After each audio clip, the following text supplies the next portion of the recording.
Hi guys, this is Mark Magnifico Magsayo.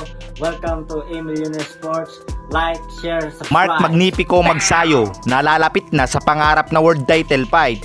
Pero bago yan, kung ngayon ka palang po napadpad sa akin channel, huwag mo namang kalimutang mag-like at subscribe.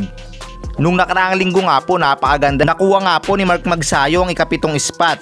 Ang mapahanay nga po sa pwestong yan ay napakaswerte mo dahil yan po ang isa sa pinakarespetadong organisasyon sa boxing. Nasa ikapitong spot nga po si Magsayo kahit hindi pa nagiging isang ganap na world champion. Dinaig pa nga po yung iba na nakaranas ng lumaban sa title fight. Habang ikawalo nga po sa WBO na hawak-hawak ni Navarrete, ikalima sa IBF, ikalima sa WBC at ikasampu sa WBA.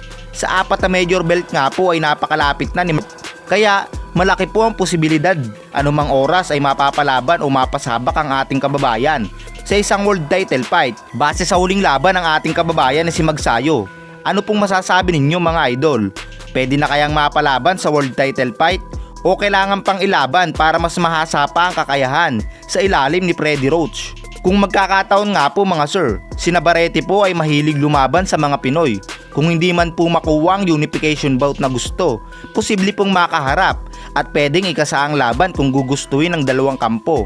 Dahil magkatabi nga lang po ang dalawa sa the ring, bukod dun ay hawak po ni Manuel Navarrete ang WBO champion. Malaki din po ang posible na mapalaban